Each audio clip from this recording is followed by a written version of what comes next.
नमस्ते।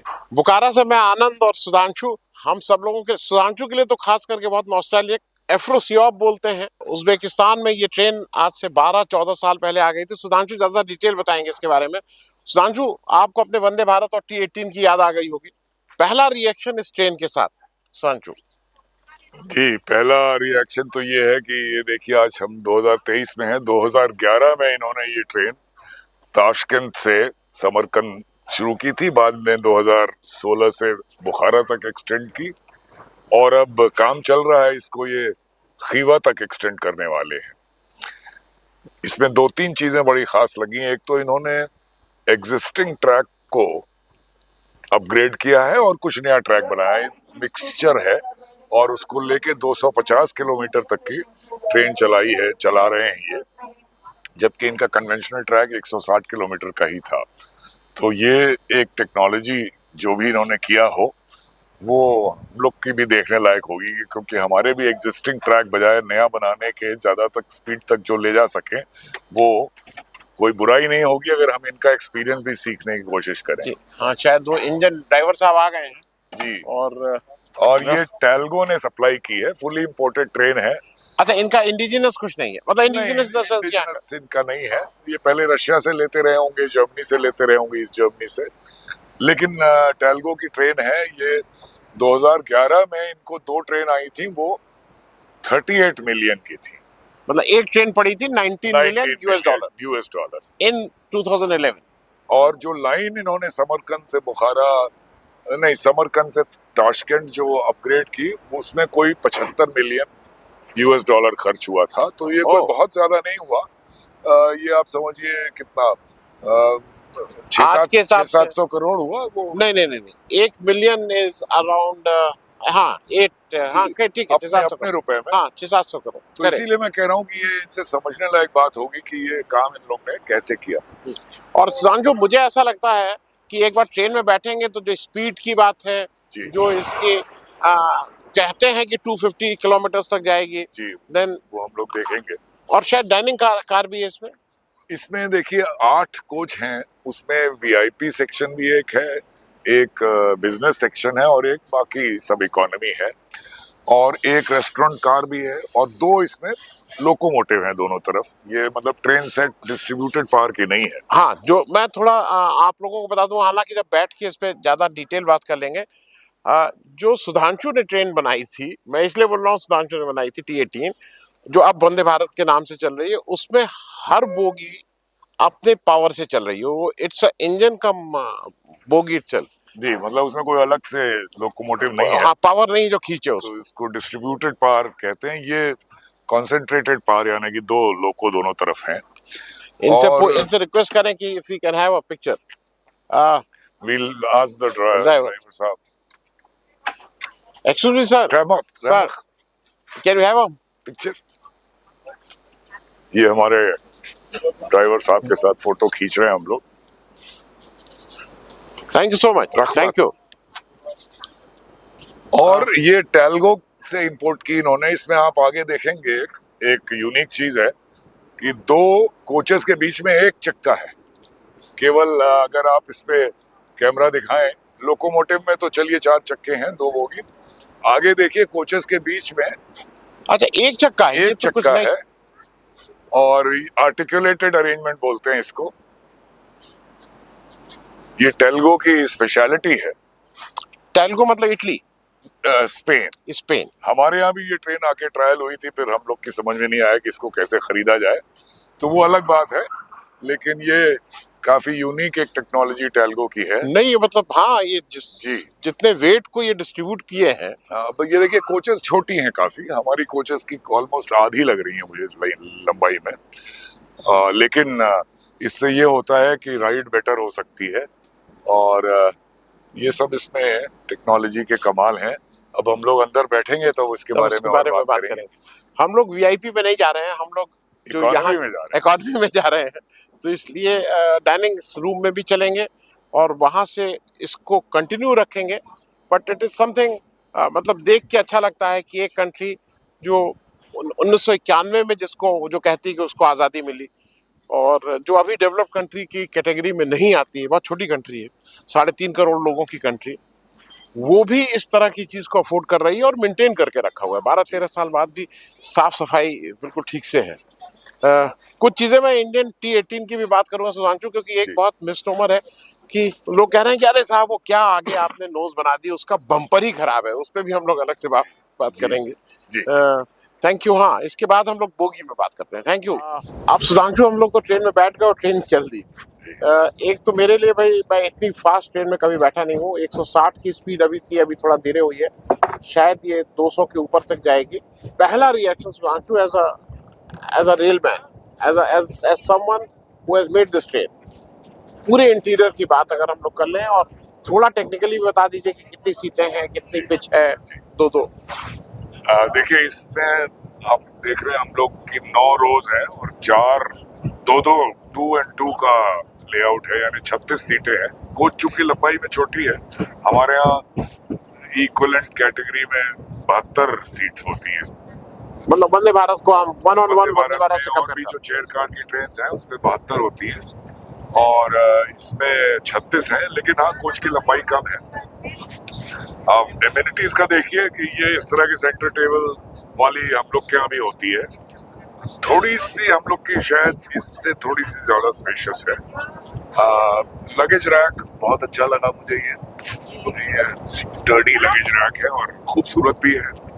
ये देखिए यहाँ पे ये फोकस रीडिंग लाइट्स हैं, कोट हुक भी दिया हुआ है और सीट के बगल में आपका रिक्लाइनर का स्विच है और एंटरटेनमेंट के लिए भी नीचे प्लग इन है। जी, आप ईयर प्लग इन कर सकते हैं अपना।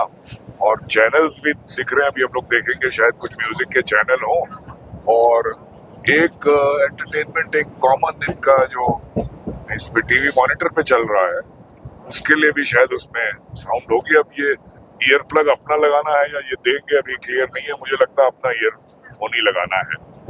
तो ओवरऑल एक्सपीरियंस अच्छा है। अब हम लोग इंतजार कर रहे हैं कि 200 किलोमीटर के ऊपर चले। तो सुधांशु एक चीज थोड़ा सा ये लगा हम सब लोगों को, ये था क्योंकि आदत पड़ी हुई है शताब्दी और वंदे भारत, जहाँ पे टिकट के साथ साथ आपको कुछ रिफ्रेशमेंट भी मिलता है, वो यहाँ पे आके उसने अभी कॉफी का ऑर्डर लिया है और यू हैव टू पे फॉर इट। तो अब जी, पहले जब हम लोगों ने 6 कॉफी बोली तो हमने तो एज्यूम कर लिया कि ये पैकेज का पार्ट है, लेकिन बाद में पता चला कि वो 20,000 सोम एक कॉफी का यानी करीब $2.25 के करीब समझ लीजिए। हाँ, और 1,20,000 रुपए आप 6 कॉफी के, रुपए नहीं मतलब यहाँ की करेंसी। ये बाकी जो उज्बेकिस्तान में हम लोग ने रेट देखे कॉफी वगैरह से, उससे ज्यादा महंगा है। चलिए, अब इसके बाद कुछ स्नैक्स है कि नहीं अभी क्लियर नहीं है। शायद वीआईपी क्लास में हो, इकोनॉमी में नहीं हो। बहरहाल इसमें एक रेस्टोरेंट कार है और हम लोग वहाँ पे जाएंगे रेस्टोरेंट कार में और उसका मुआयना करने। हाँ, ये कोई मेन्यू है।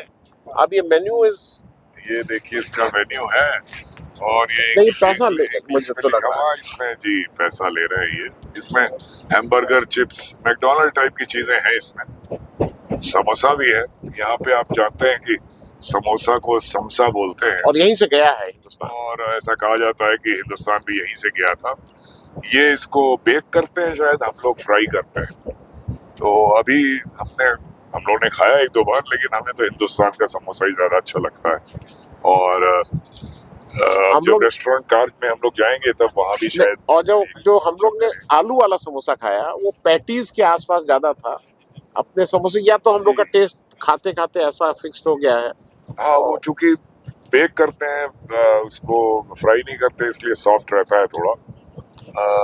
तो ये है। बाकी 1.5 घंटे की जर्नी है और मैं आग्रह करूंगा कि वो जरा वो दिखा दे कितनी स्पीड पे चल रही है, अगर उसका, क्योंकि वो एक डिस्प्ले बोर्ड है जी। हम लोगों को उस डिस्प्ले बोर्ड पे लगातार आ रहा है कि आप किस स्पीड से चल रहे हैं, ट्रेन का नंबर क्या है, आपका कोच नंबर क्या है, ये सारी चीजें आ रही हैं और उस हिसाब से ठीक है। एक हम लोग का लगेज जो है, लगेज होल्ड इन्होंने बिफोर द ट्रेन 159 160 देखिए जो टॉप स्पीड है इंडिया में, वो उस पे ही ऑलरेडी चल रही है, अभी और भी स्पीड पे जाएगी। ये कुछ और आया, ये क्या है, जरा पता करिए भाई। ये देखिए कुछ आया है, पता नहीं है, पेमेंट में है नहीं, कि फ्री पे ऑन है। How much is the cost?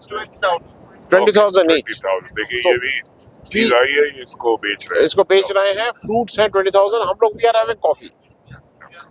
अच्छा ये देखिए, ये हमारी वंदे भारत में भी और शताब्दी में भी ये है, ये इसका सन ब्लाइंड है और जहां चाहे आप इसको रोक सकते हैं। और एक लगेज होल्ड, जैसा आनंद बता रहे थे शुरू में, हम लोग के यहाँ भी कुछ कोचेज में ये दिया गया है, लेकिन उससे ये कन्वीनियंट होता है कि भारी सामान आपको उठा के ऊपर नहीं रखना है। क्योंकि हम लोग ट्रेवल कर रहे हैं बाहर से, तो हम लोगों का लगेज भी बाकी के मुकाबले थोड़ा ज्यादा थोड़ा है, ज्यादा है। क्योंकि और जहाँ तक ऑक्यूपेंसी का सवाल है, मोरलेस फुल लग रही है ट्रेन। 2-4 सीट जरूर खाली हैं, शायद समरकंद से आएंगे लोग, क्योंकि ये ट्रेन, हम लोग तो समरकंद जा रहे हैं लेकिन ट्रेन ताशकंद तक जाती है। सुधांशु, एक चीज आपको और आपने मार्क की कि यहाँ पे मे भी कम लोग हैं, एंट्री एट द गेट पे ही वो टिकट और आपका पासपोर्ट चेक करके ही आपको अंदर एंट्री दे रहे हैं। जैसे अपने आप पहले अंदर हो जाते हैं, फिर एक बाद में टीटी साहब आते हैं, वो सबका टिकट चेक करते हैं। और एक चीज अच्छी ये लगी कि एक साथ सारे गेट्स खुले और एक साथ जितने टिकट चेकर लोग होते हैं, साहब लोग होते हैं, वो एक साथ नीचे उतरे। एंड वो एक थोड़ा ड्रिल थी जिसमें देख के लग रहा था कि यू हैव अ फीलिंग कि डिसिप्लिन उस मामले में। देखिए एक तो यहाँ पे पॉपुलेशन कम है, स्पार्स है, और तीसरे ट्रैवलर भी कम है। अच्छे स्पेशियस स्टेशन इन्होंने बना दिए हैं, और उसके बावजूद ये आप प्लेटफॉर्म पे सबकी एक्सेस नहीं है, सिर्फ टिकटेड पैसेंजर ही जा सकते हैं। सुधांशु, एक इम्पोर्टेंट चीज जो आप कह रहे थे, फेंस किया है, वो यहाँ गायब हो गई है। हाँ, अगर नहीं है सर, फेंस है, ये अभी तक है नीचे है ये फेंस। खास तौर से मैं देखना चाहता था नहीं, मुझे तो नहीं दिखा कि जो यूरोपियन या अमेरिकन कंट्रीज के फेंस दिख रही है। मुकाबले, जी जी, सिर्फ वायर नहीं, पीछे सिंपल सी फेंस है, लेकिन गाय को रोकने के लिए काफी है। मतलब हाँ, नहीं, अब फिर आ गई फेंस, कहीं कहीं फेंस है। ये हम खास तौर से देखना चाहते थे, क्योंकि यहाँ पे भी और गाय दिख रही है, कैटल घूमते हुए दिख रहे हैं। यहाँ पे मवेशी ट्रैक पे आ सकते हैं, लेकिन इन्होंने ये इंतजाम कर लिया कि ये कभी ट्रैक पे ना आए। हमारे यहाँ तो फेंसिंग बनती है तो वो कैटल के अलावा ह्यूमन बीइंग भी ना क्रॉस करें, तो बड़ी आज एक टेंडेंसी रहती है दीवार टाइप की बनाने का। या अभी गुजरात में स्टेनलेस स्टील की उन्होंने बड़ी एक्सपेंसिव फेंस बनानी शुरू की है, लेकिन ये बड़ी सिंपल सी पतली, जैसी आपने फोटो में देखा होगा, पतली सी फेंस है, और ये अपना पर्पस सर्व कर रही है। और खेती हो रही है, मतलब ट्रैक के दोनों तरफ। तो ये हाँ, ये इनका कम ड्राई एरिया है, या इरिगेशन अच्छा होगा यहाँ पे खेती है। ठीक है, अभी हम लोग जब डाइनिंग रूम चलेंगे तो फिर डाइनिंग कार में फिर एक बार बात करेंगे। जी जी, थैंक यू। सुधांशु, अब हम लोग डाइनिंग कार में आ गए हैं और शायद ये एंड ऑफ द ट्रेन है, जैसा मुझे लग रहा है कि इसके बाद और हैं और डिब्बे हैं इसके बाद, लेकिन काफी चल के आए।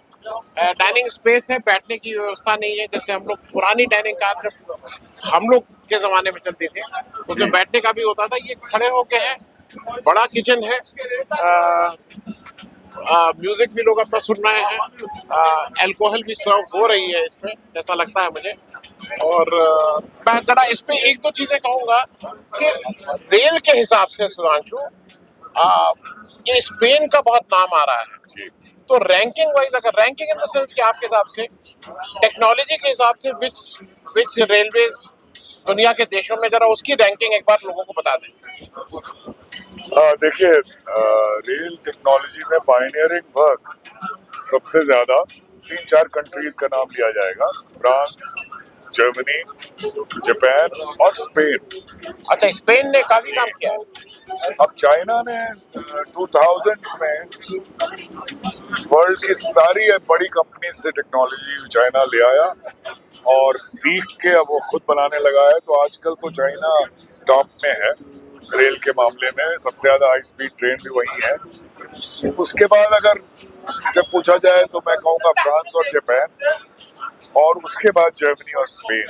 तो स्पेन काफी आगे है, और ये ट्रेन डेल्गो स्पेन की है। और हम लोग टेक्नोलॉजी में मतलब इंडिजिनस हो, शायद पहले T18 से पहले अपना कोई अटेम्प्ट और हुआ था, वी अटेम्प्टेड समथिंग। देखिए 1970 या 1969 में राजधानी पहली बार चली थी, ओके तब 120 किलोमीटर पे, बाद में 130 हुई। ओके शताब्दी सिंधिया साहब के टाइम में चलाई गई Okay. 140 किलोमीटर पे, वो भी 1989 में। ओके उसके बाद हम लोग की प्रोग्रेस बहुत स्लो हुई।